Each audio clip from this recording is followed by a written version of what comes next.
The Girl Who Can, Ato Aidoo.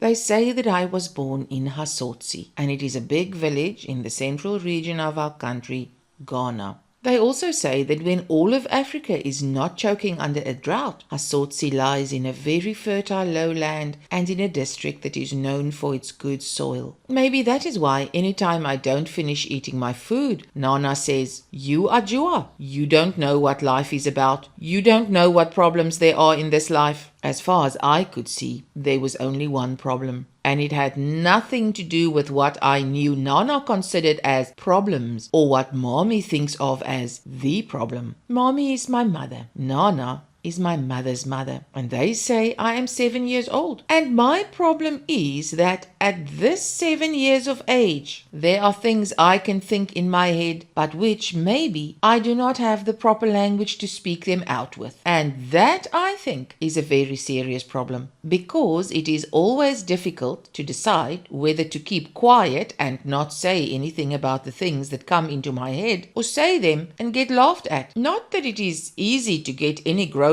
to listen to you even when you decide to take the risk and say something serious to them. Take Nana. First, I have to struggle to catch her attention. Then I tell her something I had taken a long time to figure out. And then you know what always happens. She would at once stop whatever she is doing, stare at me for a very long time, then bending and turning her head slightly so that one of her ears comes down towards me. She'll say in that voice, "Ajua, you say what?" After I have repeated whatever it was I had said, she would either, still in that voice, ask me never, never, but never to repeat that, or she would immediately burst out laughing. She would laugh and laugh until tears run down her cheeks, and she stops whatever she is doing and wipes away the tears with the hanging edges of her cloth. And she would continue laughing until she is completely tired. But then, as soon as another person comes by, just to make sure she doesn't forget whatever it was I had said, she would repeat it to her. And then, of course, there are 3, 4, or even more of such laughing and screaming, tear-faced grown-ups. And all that performance on whatever I'd said. I find something quite confusing in all this.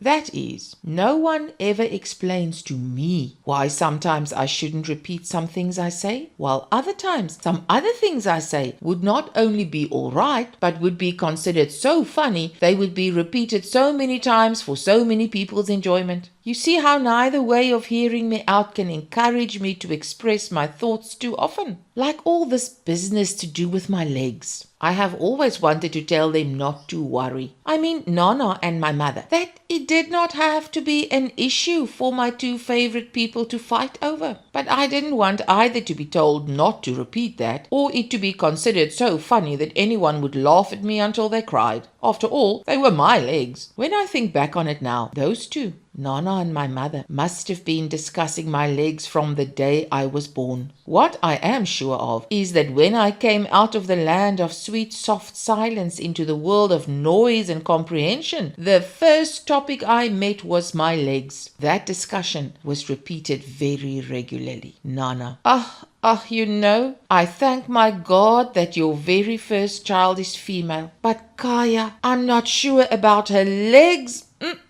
And Nana would shake her head. Mommy, Mother, why are you always complaining about Ajua's legs? If you ask me, Nana, they are too thin. And I am not asking you. Nana has many voices. There is a special one she uses to shut everyone up. Some people have no legs at all. My mother would try again with all her small courage. But Ajua has legs, Nana would insist, except that they are too thin and also too long for a woman. Kaya, listen, once in a while, but only once in a very long while, somebody decides nature, a child's spirit mother, an accident happens, and somebody gets born without arms or legs or both sets of limbs, and then let me touch wood, it is a sad business. And you know, such things are not for talking about every day. But if any female child decides to come into this world with legs, then they might as well be legs. What kind of legs? And always, at this point, I knew from her voice that my mother was weeping inside herself. Nana never heard such inside weeping. Not that it would have stopped Nana, even if she heard it, which always surprised me, because about almost everything else apart from my legs, Nana is such a good grown-up. In any case, what do I know about good grown-ups and bad grown-ups? How could Nana be a good grown-up when she carried on so about my legs? All I want to say is that I really liked Nana, except for that, Nana. As I keep saying, if any woman decides to come into this world with all of her 2 legs, then she should select legs that have meat on them, with good calves, because you are sure such legs would support solid hips, and a woman must have solid hips to be able to have children. Oh, mother. That's how my mother would answer, very, very quietly. And the discussion would end, or they would move on to something else. Sometimes Nana would pull in something about my father. How, looking at such a man, we have to be humble and admit that after all, God's children are many. How, after one's only daughter had insisted on marrying a man like that, you still have to thank God that the biggest problem you got later was having a granddaughter with spindly legs that are too long for a woman and too thin to be of any use. The way she always added that bit about my father under her breath, she probably thought I didn't hear it, but I always heard it. Plus, that is what always shut my mother up for good. So that even if I had not accidentally heard the words, once my mother looked like even her little courage was finished, I could always guess what Nana had added to the argument. Legs that have meat on them with good calves to support solid hips to be able to have children. So I wished that one day I would see for myself the legs of any woman who had children. But in our village, that is not easy. The older women wear long wraparounds all the time. Perhaps if they let me go bathe in the river in the evening, I could have checked, but I never had the chance. It took a lot of begging just to get my mother and Nana to let me go splash around in the shallow end of the river with my friends, who were other little girls like me. For proper baths, we used the small bathhouse behind our hut. Therefore, the only naked female legs I have ever really seen are those of other little girls like me or older girls in school. And those of my mother and Nana, 2 pairs of legs which must surely belong to the approved kind, because Nana gave birth to my mother and my mother gave birth to me. In my eyes, all my friends have got legs that look like legs, but whether the legs have got meat on them to support the kind of hips that I don't know. According to the older boys and girls, the distance between our village and the small town is about 5 kilometers. They always complain about how long it is to walk to school and back. But to me, we live in our village, and walking those kilometers didn't matter. School is nice. School is another thing Nana and my mother discussed often and appeared to have different ideas about. Nana thought it would be a waste of time. I never understood what she meant. My mother seemed to know and disagreed. She kept telling Nana that she, that is my mother, felt that she was locked into some kind of darkness because she didn't go to school. So that if I, her daughter, could learn to write and read my own name and a little besides, perhaps be able to calculate some things on paper, that would be good. I could always marry and maybe Nana would just laugh.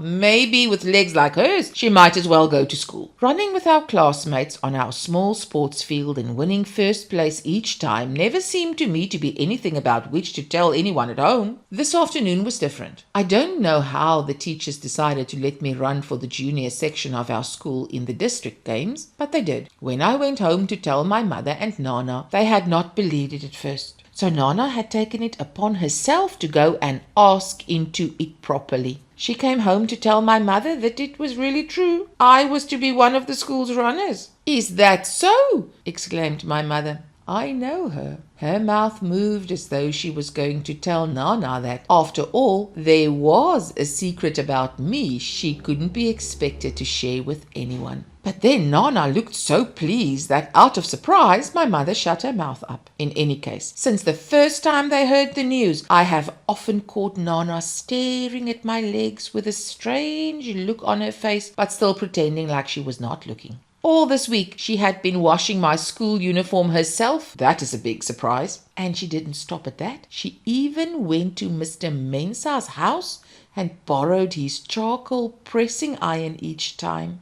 came back home with it and ironed and ironed and ironed the uniform, until if I had been the uniform, I would have said aloud that I had had enough. Wearing my school uniform this week has been very nice. At the parade the first afternoon, it caught the rays of the sun and shone brighter than everybody else's uniform. I'm sure Nana saw that too and must have liked it. Yes, she has been coming into town with us every afternoon of this district sports week. Each afternoon she has pulled one set of fresh old cloth from the big brass bowl to wear. And those old clothes are always so stiffly starched you can hear the cloth creak when she passed by. But she walks way behind us school children, as though she was on her own way someplace else. Yes, I have won every race I ran in for my school, and I have won the cup for the best all-round junior athlete. Yes, Nana said that she didn't care if such things are done or not, she would do them. You know what she did? She carried the gleaming cup on her back like they do with babies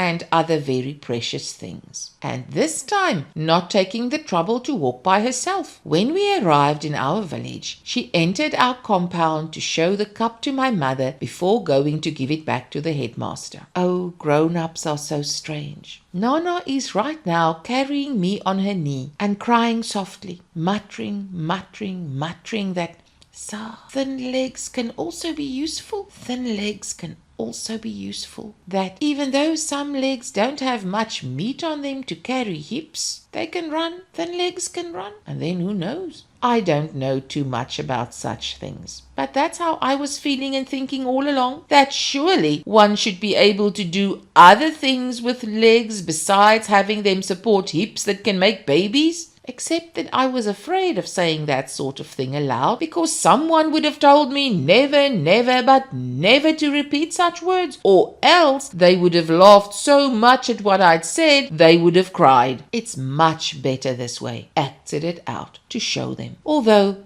I could not have planned it. As for my mother, she has been speechless.